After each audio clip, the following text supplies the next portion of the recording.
Je suis une femme célibataire qui n'a pas d'enfant. Je peux te dire que j'en prends plein la figure. Qu'est-ce qu'on t'a dit? On t'a dit que t'étais inscrite sur OnlyFans, mais je foutais rien, je faisais que le bordel à l'école. Tout de suite, la prof principale, elle a commencé à vouloir me mettre dans une case. Bon, voilà, un cinquième, on va te réorienter. Et elle voulait absolument que je fasse menuisier. Si on ne suit pas ce qui nous fait vibrer vraiment au plus profond de nous-mêmes, on meurt à petit feu. La plupart des gens aujourd'hui, ils sont morts, ils sont vides. Mais les histoires des mangas, c'est toujours les gens par rapport au dépassement de soi. J'ai commencé avec des BZ. Quand j'étais officiellement démissionnaire d'éducation nationale, la semaine de reprise des cours, je suis partie à Marrakech et j'envoyais des photos à mes anciens collègues. Bah écoute, Marion, bienvenue. Merci. Bienvenue dans Imo Mindset Révolution. Bon, je t'avais pas donné le nom du podcast, mais ça s'appelle comme ça. Ok, je suis contente de le savoir. Voilà. Du coup, si je me rappelle bien, on s'est rencontrés le 1er juin dans une soirée business et ça s'est super bien passé. Tout à fait. Et là, du coup, on est là pour apprendre à te connaître et faire un petit débat sur quelques sujets. Donc, Marion, je te laisse te présenter. D'accord. Alors moi, je m'appelle Marion. Je suis auto-entrepreneur. Donc j'ai 2 casquettes. Je suis coach de vie. Ouais. Donc j'interviens auprès des personnes qui ont un besoin de changement dans leur vie. D'accord. Quand ils sentent qu'il y a quelque chose en eux qu'il faut changer. Et je suis masseuse aussi à côté. Ok. Et ça fait combien de temps que tu fais ça, du coup? Les coachings, ça fait déjà quelques mois. Ok. Après, quelque part, je me suis mise à le faire parce que je l'ai toujours fait. Donc là, je me suis dit, autant exploiter ce don que j'ai. Ouais. Et les massages, ça fait un peu plus de 2 ans. Ok. Bah top. Ouais. Et ça fait combien de temps que tu fais En fait, qu'est-ce qui a fait que tu t'es lancé dans l'entrepreneuriat? Genre, ça a été quoi le déclic? Qu'est-ce qui a fait que voilà, tu dis vas-y, je lance? J'ai fait un burn-out. Ouais. Voilà, je suis l'ancienne de l'éducation nationale. Ok. Moi, j'accompagnais les élèves en situation de handicap en classe.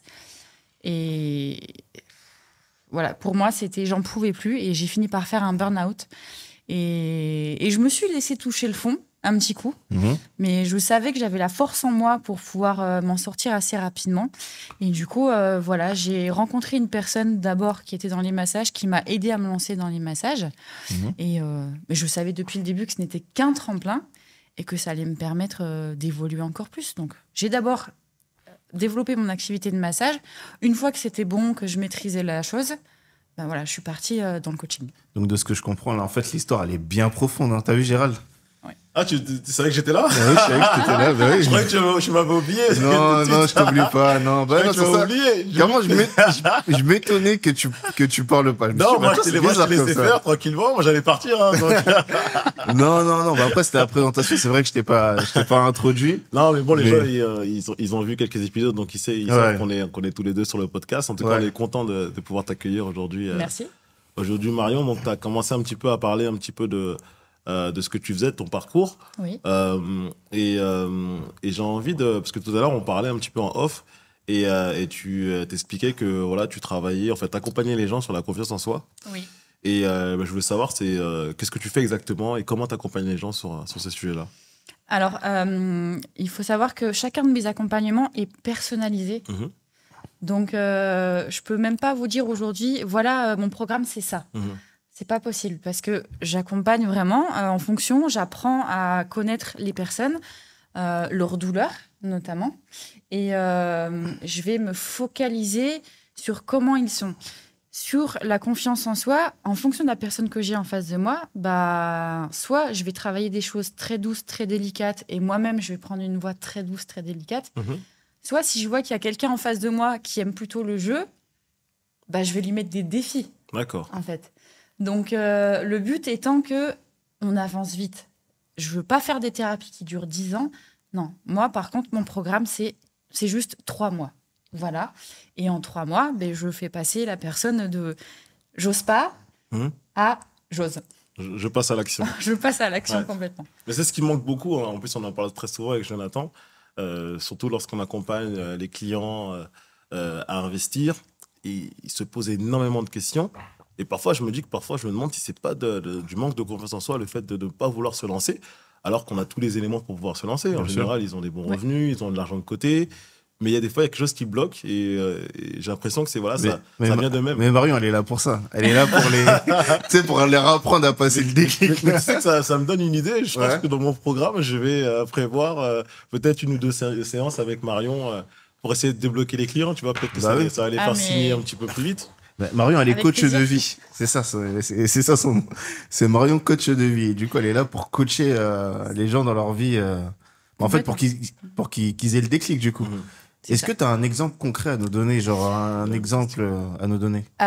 Oui, et pour moi, c'est mon plus bel exemple. Donc, jeune femme de 19 ans, avec un passé un peu difficile, qui vit déjà toute seule, qui est pâtissière, qui a commencé son apprentissage dans la même pâtisserie dans laquelle elle est aujourd'hui. Donc, ça fait 4 ans qu'elle y est.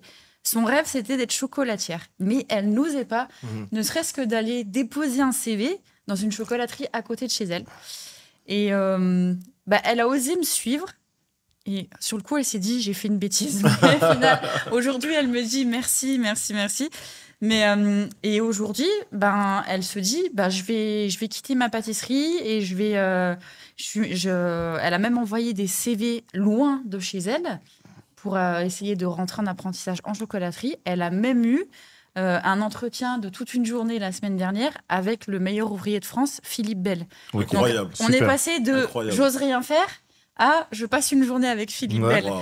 Donc, je trouve que c'est une énorme victoire pour elle. Et même elle est très émue de vivre ça. Et aujourd'hui, elle me dit, même si je rentre pas en apprentissage en chocolaterie, il faut que je quitte mon patron actuel pour apprendre autre chose ailleurs. Donc, il y a vraiment eu ce déclic. Et à ton avis, quel a été le levier que tu as utilisé justement pour qu'il puisse avoir ce déclic chez elle? Qu'est-ce qui l'a bloqué? Son levier ou son secret pour réussir à le faire?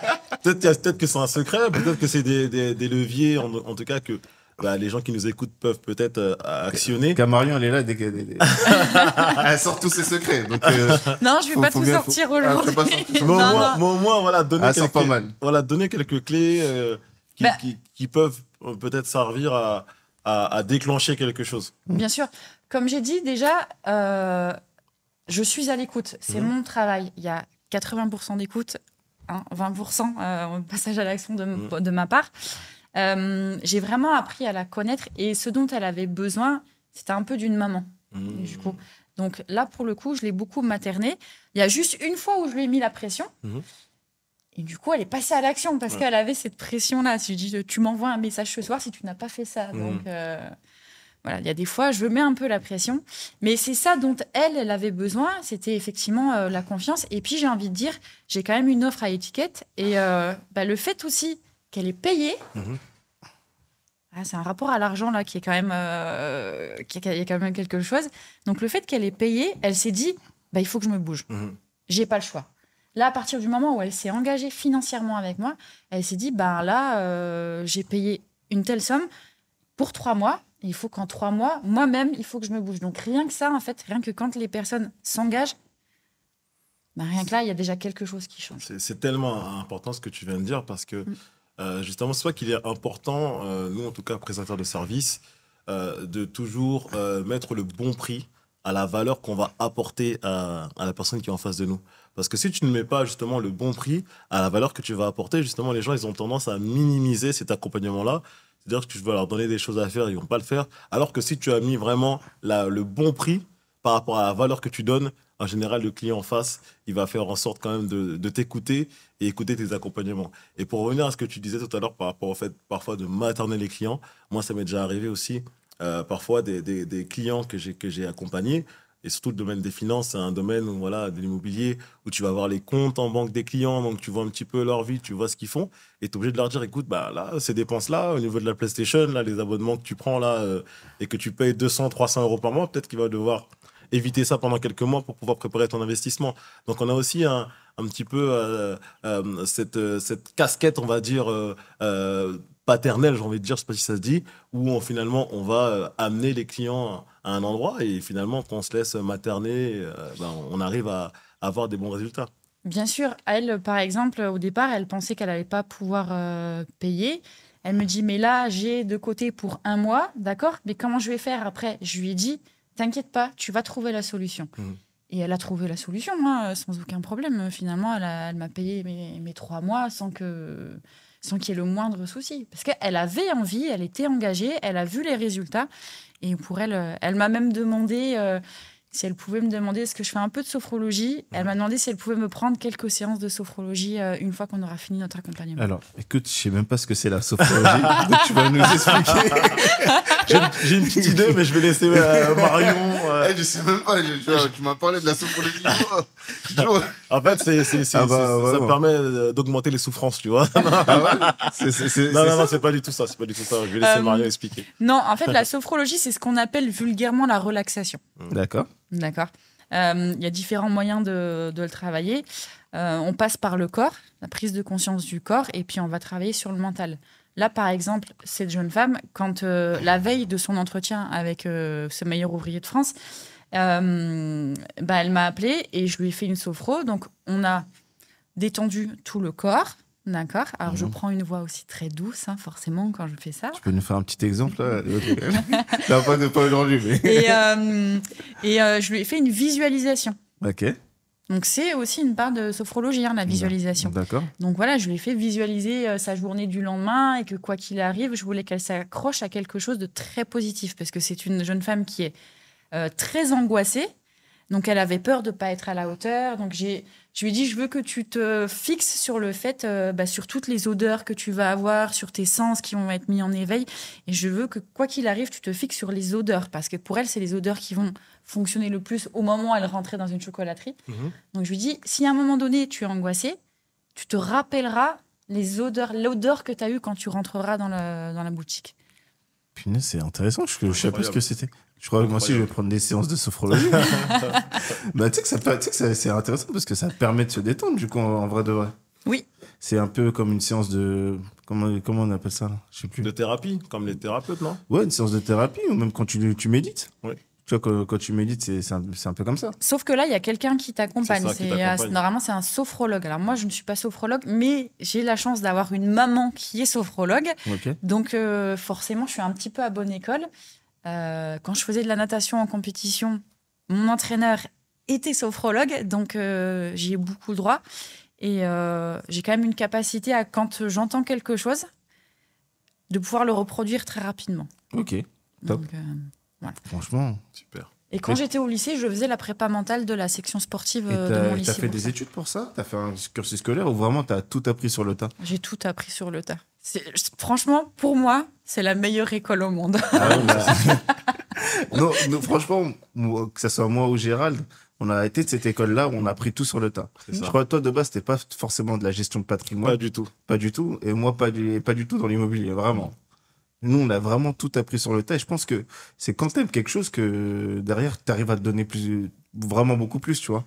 Tu peux faire des études, mais c'est peut-être parce que t'as été obligé, t'avais pas vraiment le choix. Alors que là, je pense que tu l'as fait parce que t'aimais du coup tout ce qui était coaching de vie. Donc je suppose que c'est pour ça que tu t'es amené vers la sophrologie, vers tout ce qui est coaching à la personne, je pense. Oui, mais c'est juste un tips en plus, hein, la sophrologie, parce que je vais passer aussi par l'alimentation, par le sport, parce que toute mon histoire fait que je peux aujourd'hui intervenir à ce niveau-là. Après, en aucun cas, je prétends avoir la science infuse sur le sport ou l'alimentation. Je donne des conseils, bien entendu, mais après, c'est à eux de voir. Après, c'est souvent par rapport à son vécu qu'on donne les meilleurs conseils. Moi, je donnerais pas de conseils si j'avais pas de vécu dans l'immobilier, tu vois. Ça. C'est-à-dire que toi, t'as eu un beau vécu. Oui. T'as connu beaucoup de choses. T'as galéré dans pas mal de choses. Et c'est pour ça que derrière, tu peux te permettre de donner des conseils et accompagner les gens à devenir de meilleures personnes. Complètement. Voilà. C'est moi, mon histoire, avec toutes les souffrances que j'ai eues, fait que j'ai une grande résilience. Et effectivement, je me dis, mais autant le mettre à profit pour d'autres personnes. Après, ces autres personnes n'ont pas forcément le même vécu que moi, mais je ne peux que les aider, effectivement. C'est pour ça que ça a connecté avec Marion. Ouais. En fait, on s'est rencontrés à une soirée d'entrepreneurs, tu sais, elle était là.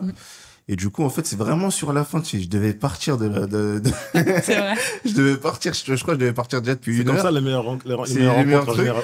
Je l'ai rencontré, paf, tu sais, ça connecte. Tu sais, tu sens une personne, tu sais, que tu peux parler pendant 2-3 heures vraiment d'entrepreneuriat, un peu de tout et de rien. Et elle, ça connectait tout de suite. Et j'ai dit, en fait, non, elle, faut que je la fasse venir au podcast, c'est impossible, parce que même si nos demandes sont différentes, c'est que ça soit l'immobilier ou le coaching de vie, Bien sûr. il y a toujours des similitudes, il y a des trucs, en fait, qu'on peut apprendre de toi. Et là, franchement, j'ai beaucoup appris de ce que tu m'as expliqué, parce que déjà, la sophrologie, je connaissais même pas.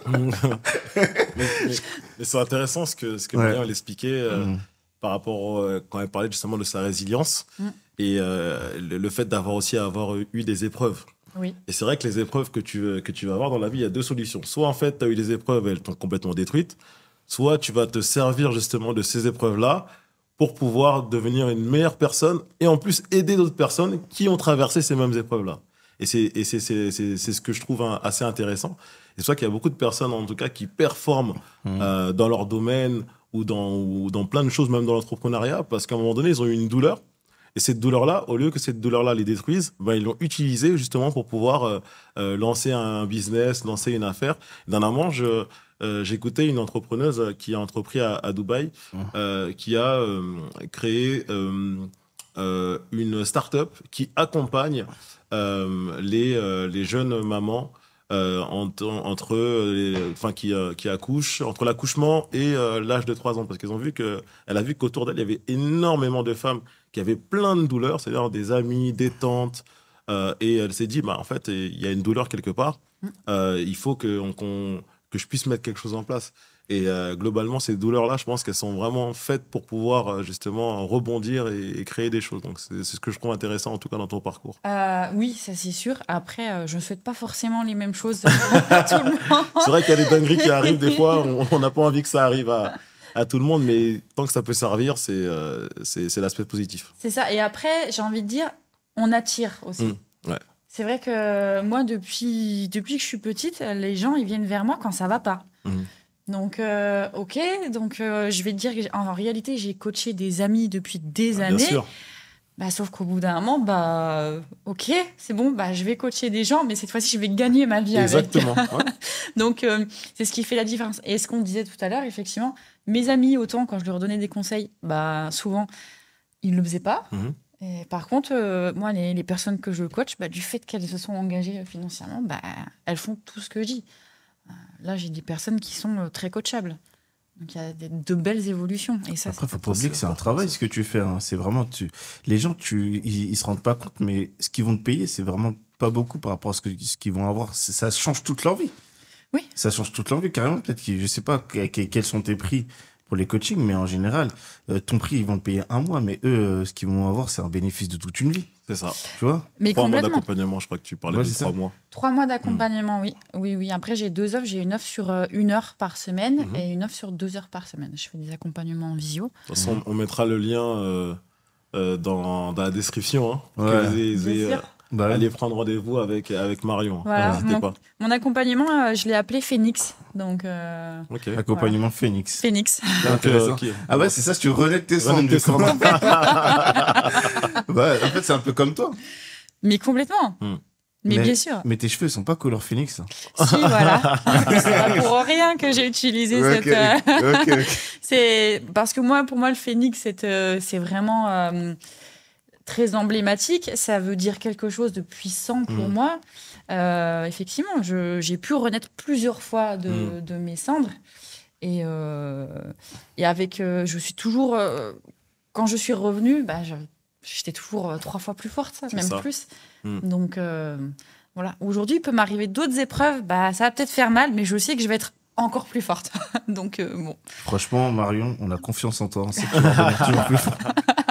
Déjà, de ce que tu m'avais expliqué, déjà de ce qui t'est arrivé dans ta vie plus jeune, t'as bien rebondi. Ouais. Et là, du coup, je pense que même si t'arrives, on te coupe une jambe, je pense que tu vas te relever. Toujours, tant qu'il reste une. Tu vas te relever. Bon. Est-ce qu'il y a des choses sur lesquelles tu voudrais parler, ce qui te tient à cœur? Parce que là, après, on va rentrer dans des vrais sujets, dans des vrais trucs. Et là, j'ai envie que vraiment tu lâches tout et que tu dises vraiment tout ce qui te passe par la tête là tout de suite. Moi, je me rends compte qu'on est dans une société où les gens, ils vont très mal. Ça, on le sait. Hein. Ils vont mal.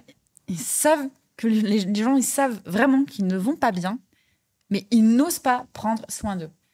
Vraiment, les gens n'ont plus cette chose-là d'aller dire, bon, bah, je vais m'occuper de moi. Moi, quand je mets des réels où j'explique que prenez du temps pour vous, même si c'est 10 minutes, un quart d'heure par jour, même malgré les enfants et tout, mais faites-le, c'est indispensable pour votre vie, pour votre bien-être mental, physique et tout. Il y en a plein qui me disent, si seulement je pouvais. Mais je leur dis, mais tu peux en fait. C'est juste que tu t'accordes pas ce temps. Autorise-toi ce temps. J'ai envie de dire aux gens, autorisez-vous d'être un minimum, en quelque sorte, égoïste. Pensez à vous. Et c'est en pensant à vous que vous arriverez plus facilement à avancer dans la vie. Mais beaucoup, les gens, ils pensent à eux en scrollant. Ils scrollent. Bah, c'est vrai.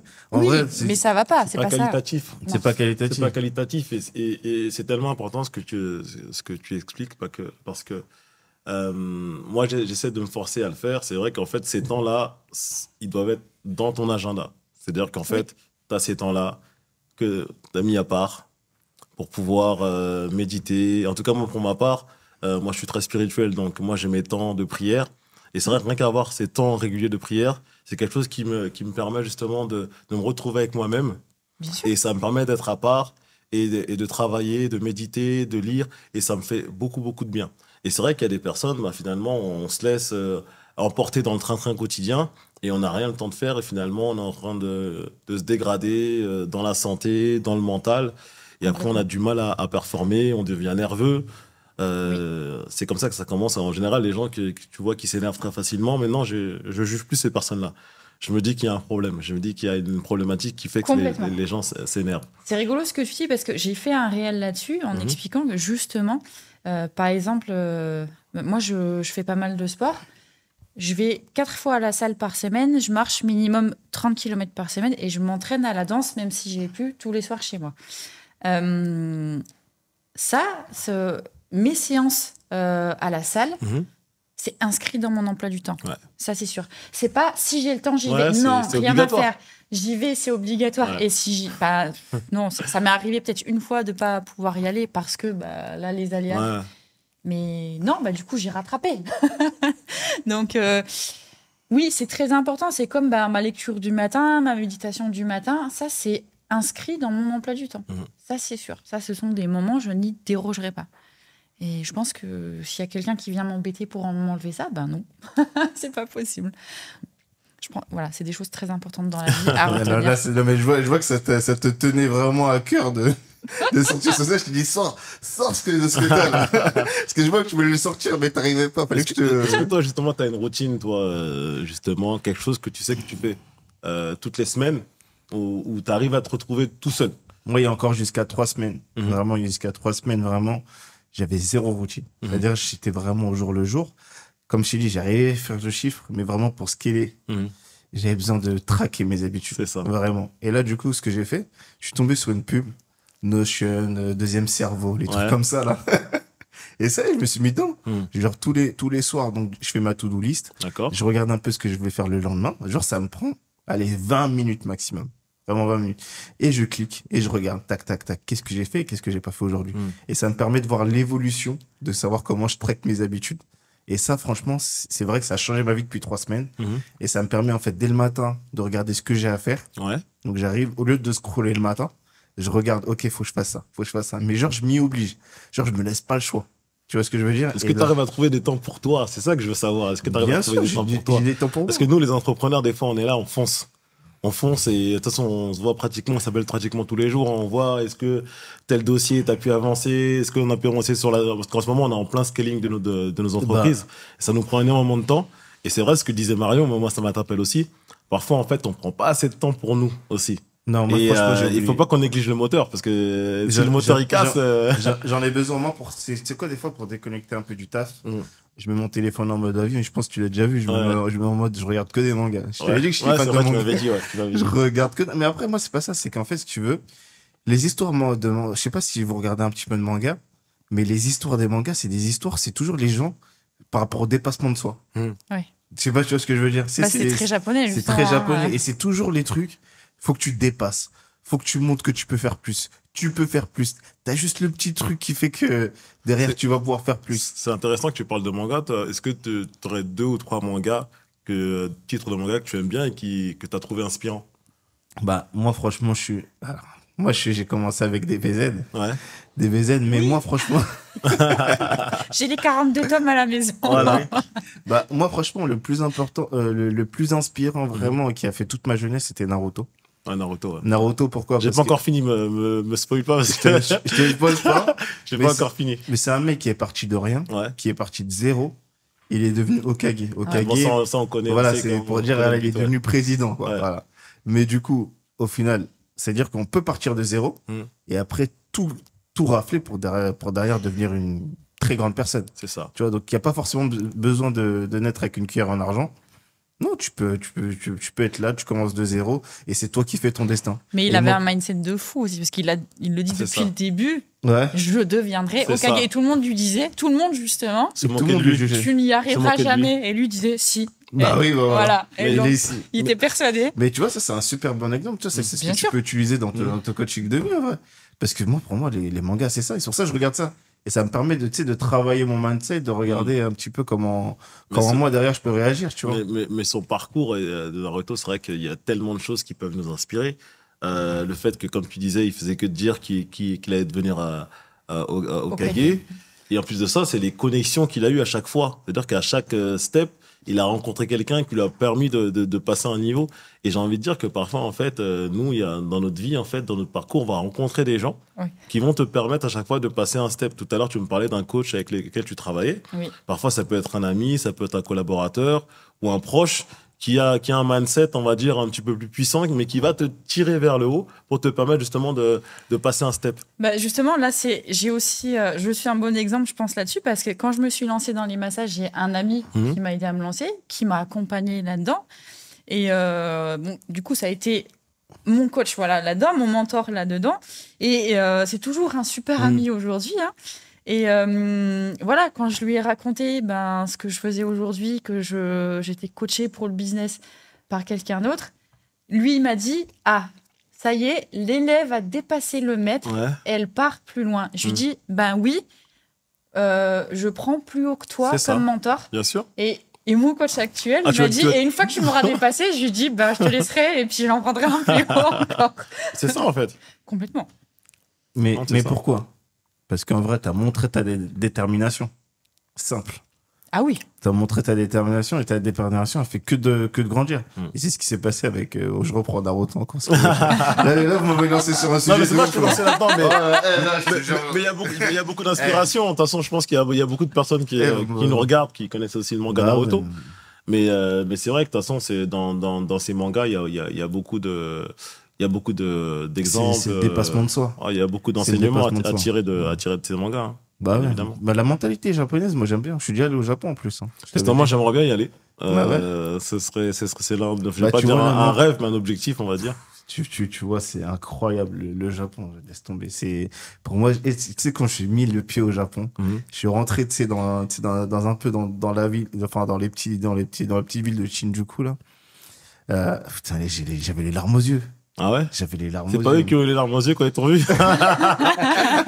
Comment t'as été accueilli là-bas quand ils ont vu ta tête là? Ils ont dit ouais. Non, après, par contre, ils me regardaient en mode. Ouais. C'est qui lui? ce mec, là Qu'est-ce qu'il fait ici? Genre, il y a 3 heures, là, mais qu'est-ce qu'il fait là, tu vois? On est un peu des. Tu sais, genre, les gens, ils venaient me voir et ils prenaient des photos, genre.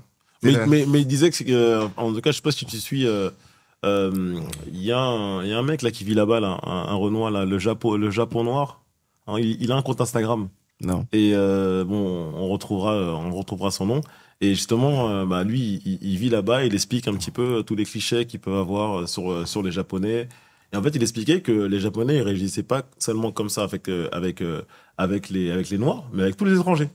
C'est-à-dire que tu peux être même un Européen, tu peux venir d'Inde, tu peux venir des Antilles, de l'Amérique. En fait, à partir du moment où tu es étranger, eh ben, ils vont te Non, mais regarder d'une le manière. Japon, je te le dis, c'est un autre monde. C'est mais un autre clairement, monde. eux, Ils sont dans leur bulle. Ils sont dans leur C'est comme bulle. s'ils vivaient pas sur Ouais, Terre. ils sont dans leur bulle. Ils vivent pas sur Terre, vraiment. Tu les vois, ils vivent pas. J'ai souvent entendu ça. Non, mais ils vivent pas sur Terre. C'est... c'est assez Mais extraordinaire, par quand contre, c'est très, très, très. Comment on appelle ça? Ils sont très. T'as comment j'ai oublié le mot là. Rigoureux. Ils sont très. Non, voilà, ils sont très rigoureux. C'est Ouais. un truc de fou. Et par contre, là-bas, tout est propre, tout est nickel. Tu rentres dans un taxi, c'est propre. Tu rentres dans une rue, c'est propre. Il n'y a pas un papier par terre. J'ai un pote, il avait perdu son portefeuille. Il l'a retrouvé 1 heure après au poste de police. Ah, mais c'est Il rapide. manquait même pas 1 euro. Ah ouais. Ouais. Ouais, c'est quelque chose qui manque un peu chez nous. Mais... C'est ce qui manque chez nous. Mais C'est ça, j'ai dit, c'est un autre monde. à Dubaï, c'est la même chose. Hein. Moi, j'ai mon fils qui avait perdu sa casquette. En 2 heures, on l'a retrouvé. Ils ont ramené ça à l'hôtel et tout ça. Non, mais après, je crois que c'est c'est un peu hyper la, rapide. je crois que c'est un peu la mentalité asiatique. Hein. Oui, il paraît qu'à Bali, c'est pareil. Hein. Ouais, je crois que Ouais. la mentalité asiatique, ils sont pas dans le vol. Hein. Ouais. En Ils sont- France, tu laisses une casquette, tu Et laisses mon un téléphone, un c'était mort, portefeuille, mais c'est fini. c'est C'est fini. fini. C'est KO. Et quand toi, tu en trouves un et que tu le ramènes, les gens, ils savent Ouais. pas quoi dire. Ouais. Hein. Ils sont Je trouve là, ça mais... bizarre. Non, mais juste, je te trouve ça rends bizarre. tes Ouais. affaires. Je crois que ça m'est arrivé une fois qu'on m'a ramené ma carte bleue après l'avoir oublié. Vraiment. Une fois en France. Mais sinon, après, à chaque fois. Moi, c'était ma pièce d'identité, moi. On l'avait déposée au poste de police pour moi. Le policier m'a rappelé pour venir la chercher. Ben. Et, sinon, toutes les autres choses que j'ai perdues, c'était perdu. Mais d'ailleurs, qu'est-ce que vous en pensez de cette mentalité-là? D'ailleurs, voilà, comment on rentre dans ce. Voilà, là, Comment on rentre dans ce. là, tu veux, dans ce truc-là. là, tu veux me fâcher. Là, On est dans un podcast, on est là pour débattre. Là- On est là- là pour Bien parler sûr. un peu de tout. là, tu Donc, veux, on est là, là tu veux me pour, fâcher. C'est vrai que moi, très, très franchement, la mentalité française, il y a beaucoup de choses qui me cassent beaucoup la tête en ce moment. Ça devient compliqué. Ça devient compliqué. C'est pour ça que je réfléchis beaucoup à partir à l'étranger. Et parce que voilà, il y a plein de choses aujourd'hui qui ne vont plus. Là, ne serait-ce que le regard du français face à la réussite. Déjà, ça, c'est un truc, c'est compliqué. Quand tu réussis, tu n'as pas le droit de dire que tu as réussi. Et la dernière fois, je suis tombé sur un reportage, j'ai trouvé ça tellement extraordinaire. C'était un reportage sur les saisies. Okay, et D'accord. donc, il y avait plusieurs véhicules qui avaient été saisis, qui étaient vendus aux enchères. Et à un moment donné, il y avait une voiture, une Rolls-Royce, qui avait été saisie et qu'ils ont remis aux enchères. Et donc, l'huissier qui s'occupait de faire les enchères, il a dit « Ah, cette voiture-là, ça fait la 3e fois que je la saisis. » Parce qu'à chaque fois que quelqu'un rachète la voiture, même aux enchères, il allait faire un contrôle. Et automatiquement, il était obligé de trouver quelque chose. Et il trouvait un moyen de refaire revenir la voiture. Donc lui, dans sa vie, c'est de se dire que cette Rolls-Royce, mon logique, c'est qu'il n'y a personne qui doit la rouler. D'accord. Si un mec qui la roule, c'est qu'il est louche. D'accord. Donc, faut qu'il trouve Faut qu'il trouve le moyen, faut qu'il trouve le truc pour pouvoir aller récupérer la cette voiture. Et c'est la mentalité, sans te parler des les gens qui rayent ta voiture, qui crèvent ton pneu, c'est des trucs. La dernière fois, je suis tombé sur un truc. Ça, par contre, c'était abusé. C'est des gens qui sont contre les SUV. Donc le mec, il s'amuse à dégonfler les roues de tous les SUV qui sont sur Paris. C'est-à-dire qu'il n'y a rien à faire. C'est-à-dire qu'il ne sait pas à qui c'est. C'est peut-être une mère de famille qui doit ramener ses enfants le matin à l'école, mais rien à faire. Il dégonflait les roues de tous les SUV parce que ça consomme trop. Tu vois la mentalité française. Mais Ouf, moi, je suis venu en train. non, mais C'est compliqué. je t'ai dit, cette année, en 6 mois, tu sais combien de fois on m'a crevé les pneus, on m'a rayé ma voiture? Ouais. Laisse tomber. C'est compliqué. Laisse tomber. Au moins 6 fois. C'est compliqué. Mais vraiment, je te parle ça. Ça m'étonne pas. Mais je sais pas C'est pourquoi. compliqué. Mais tu vois, quand tu parles de la réussite, c'est mal vu. Alors moi, j'habite dans le sud de la France. C'est une mentalité qui est très difficile parce que là, moi, étant auto-entrepreneuse, voilà, je réussis quand même plutôt bien. Je suis en train de réussir de plus en plus. Voilà, je suis une femme célibataire qui n'a pas d'enfant. Je peux te dire que j'en prends plein la figure. Qu'est-ce qu'on t'a dit? On t'a dit que tu étais inscrite sur OnlyFans, des choses comme ça? Non, mais c'est que en fait, c'est pas normal en fait à mon âge de vouloir faire tout ce genre de choses et que je sais très bien que si j'avais été en couple, bah, ça passerait beaucoup mieux. Ouais. Comme si en fait ma réussite dépendait d'un homme. Alors que non, et ouais, c'est surtout les hommes qui ont énormément de mal avec ça. Alors qu'on peut très bien être une femme et y arriver. Il faudrait quand même qu'ils se réveillent. Ça fait quand même longtemps qu'il y a un certain nombre de femmes qui réussissent. Donc il faudrait peut-être quand même qu'ils se réveillent. Ils ont quand même du mal avec ça. On est en encore. 2024 et on a quand même beaucoup d'exemples Après, quand même de femmes qui... C'est la mentalité française. Ils aiment bien rester dans leur train-train. Oui. En fait, regarde, on va prendre la population française. Combien de pourcentage, voilà, dis-moi le pourcentage de personnes qui sont à moins de 5 000 euros par mois en couple. En moins de 5 000 euros? Ouais. Il y en a au moins 50%. Bah, t'as plus de 50%. Mais non, on est à 70%. Ouais, c'est ça, plus de 50%. On est à 70%. Ouais, plus de 50%, c'est sûr. On est à Ouais. 70%. Mais c'est juste que la mentalité, elle évolue pas. Mais du coup, c'est pour ça.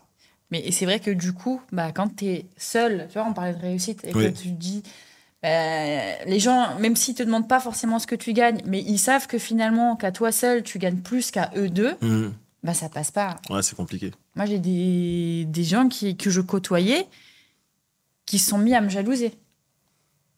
Après, c'est réel. Hein. Je sais qu'il y a beaucoup de rappeurs qui parlaient de ça, qui expliquaient que beaucoup de gens te disent « Ah, et tout, Marion, t'as changé, et tout, Voilà, t'as c'est changé. » Mais en fait, finalement, c'est pas Marion qui a changé, mais c'est l'entourage qui a changé face à la réussite de Marion. Et les rappeurs, ils expliquaient ça, que justement, en fait, il y a beaucoup de leurs amis qui leur disaient qu'ils avaient changé, mais finalement, c'était ces amis-là qui avaient changé face à leur réussite. Après, il y a quelque chose qui est réel, hein, on va pas se mentir. Au plus tu évolues, à un moment donné, ton entourage va changer. Soit t'es avec tes gars, tes gens avec qui tu as l'habitude d'être, qui arrivent à comprendre cette réussite-là et qui montent avec toi, ou soit ils montent pas avec toi et finalement tu es obligé de te séparer parce que ça peut même créer beaucoup de moments compliqués. Hein. C'est pas qu'avec la réussite, j'ai envie de dire. Moi, j'ai remarqué qu'il a commencé à y avoir des discords à partir du moment où j'ai changé de mindset. Ah oui, c'est ça. Mais à ton avis, pourquoi? Parce que je suis plus alignée avec eux. Ouais. C'est et que eux m'ont dit ouais, qu'est-ce que tu vas faire? Attention, c'est dangereux. Alors du coup, j'ai eu droit à tout. La peur. Hein. C'est dangereux. C'est ça. C'est dangereux de vouloir réussir. Ok, écoute, je vais partir de mon côté terrible. à être dangereuse. C'est terrible. Moi, c'est l'histoire de ma vie, ça aussi. J'ai eu beaucoup de personnes. Mais même moi, c'est l'histoire de ma vie. Je reprends un peu mon histoire.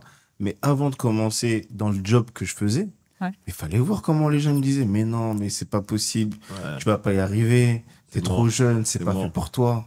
Ils me disaient que des trucs comme ça. Et franchement, j'étais à deux doigts de pas lâcher. Mais tu vois, tu connais mentalité, Saiyan, mentalité. check ça. C'est ça, complètement. Tu veux dire que t'étais à deux doigts de lâcher, justement. Mais t'as pas lâché. J'étais à deux doigts de lâcher. Mais mentalité, mais je fais quoi de ma vie alors? Je me suicide, je fais quoi? C'est terrible. Je fais quoi? Je me suicide. Je deviens électricien.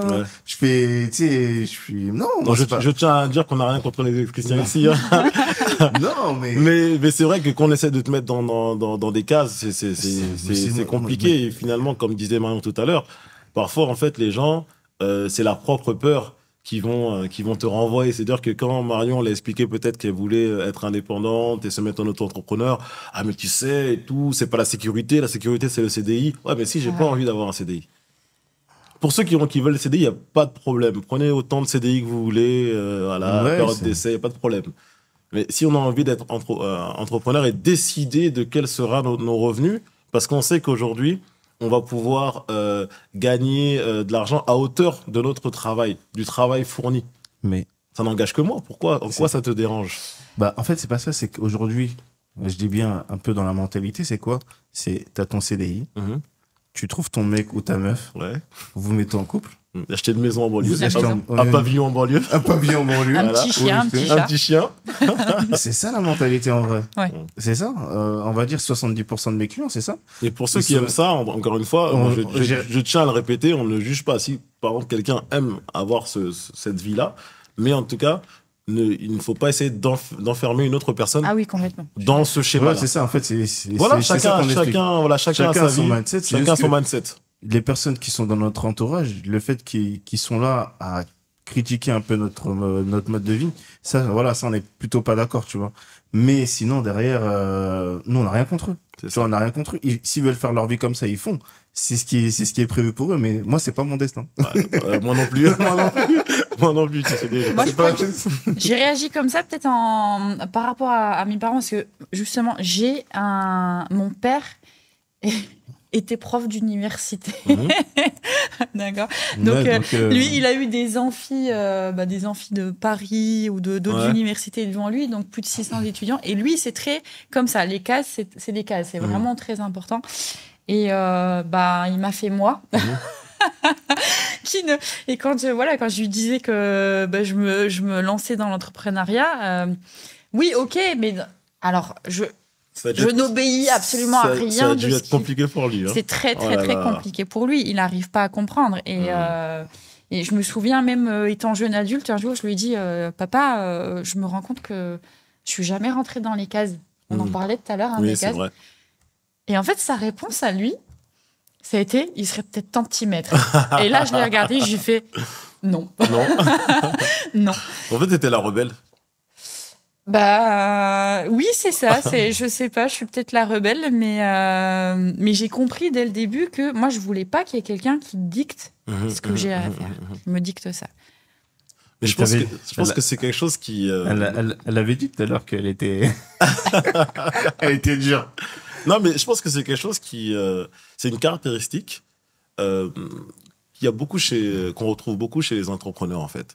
C'est le fait de ne pas être dans des cases et qu'on n'a pas envie d'être dans des cases, en fait.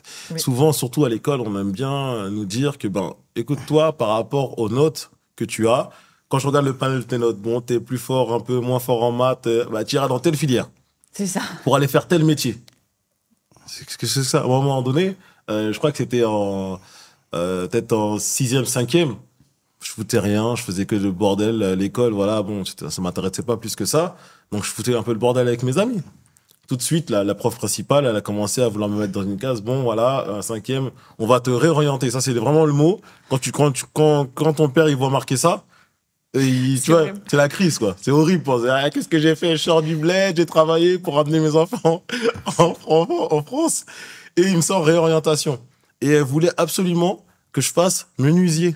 Mais c'est quoi ton problème, en fait? À quel moment je t'ai dit, moi, je suis venu te dire, Gérald, je veux devenir menuisier. Encore une fois, je n'ai rien contre les menuisiers, mais ce que je suis en train d'expliquer, c'est que... Rappelle bien. Ouais, faut bien rappeler, parce que tout de suite, je peux te faire clasher, ils vont reprendre ton truc, après, ça va faire une traite bizarre. C'est un très beau métier, mais c'est chacun... Mais moi, je ne voulais pas faire ça, en fait. Laissez-moi tranquille. Bon, après, voilà, je me suis redressé, parce que j'ai vu que mon père, il commençait à flipper, je me suis redressé, je lui ai des bonnes notes et tout. Ah, regarde, papa, j'ai eu 14, j'ai eu 15, t'as vu, c'est super. Après, j'ai continué comme ça jusqu'au bac, jusqu'à l'université, pour te dire, je suis allé jusqu'à la fac, mais en fait, je me suis rendu compte que finalement, c'était pas moi. Moi, en fait, au fond de moi, j'étais un entrepreneur. Fallait que je crée des business, fallait que je sois dans la créativité, mais jamais derrière un bureau et rester bloqué derrière un bureau en train de certifier des comptes.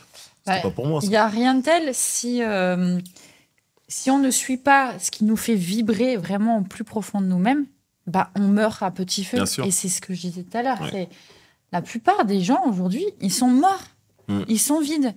Or, il y en a qui avaient une petite flamme et cette flamme, elle est morte complètement. Il leur manque pas grand-chose, mais il suffit juste d'aller la ranimer, quoi, en fait. En fait, moi, je reprends un petit peu la mentalité de souvent. Les gens, ils cherchent un travail juste pour gagner, pour remplir les fins de mois. C'est ça. Et quand ils partent du travail, c'est vraiment à l'heure pile. C'est-à-dire que 17h, t'as plus personne. Ouais. Souvent ça. Alors que moi, par exemple, il peut arriver des fois, où genre, on est hôtel jusqu'à quelle heure? Non, mais nous, on abuse. Non, mais après, on est des oiseaux de nuit, tu vois. Et des fois, on peut rester jusqu'à 2h du matin parce que on est passionné par ce métier. Tu vois? Oui. Mais les gens qui sont pas passionnés, il y en a, c'est ça, c'est 70% des gens. Ils sont pas passionnés par leur taf. Ils sont juste là pour trouver un taf pour aller en vacances pour avoir les 5 semaines de vacances. Attendre le week-end. Attendre le week-end. Ils sont contents, moi. Quand c'est le week-end, moi, carrément, c'est pas que je suis content. Mais je me dis, non, j'ai encore des trucs à faire. Je dois améliorer mon business. En fait, j'ai pas vraiment de week-end, tu vois. Mais après, c'est le mode de vie que j'ai choisi, tu vois. Il y en a qui préfèrent faire un taf qu'ils aiment pas pendant 5 jours, mais derrière être tranquille en famille tout le week-end. C'est ça. Et il y en a, par exemple, leur taf, il va jusqu'à la vie perso. Et moi, je suis plus du genre à, ça rentre dans ma vie perso, tu vois. C'est complètement ça. Moi, alors que j'étais dans l'éducation nationale, j'avais ça, ce rythme, c'était hyper rythmé, justement. Et aujourd'hui, je me rends pas compte que c'est le week-end. Voilà. Je suis oui, juste, c'est vrai, on est samedi ou dimanche, oui, tout est fermé, les gens, ils font rien chez eux.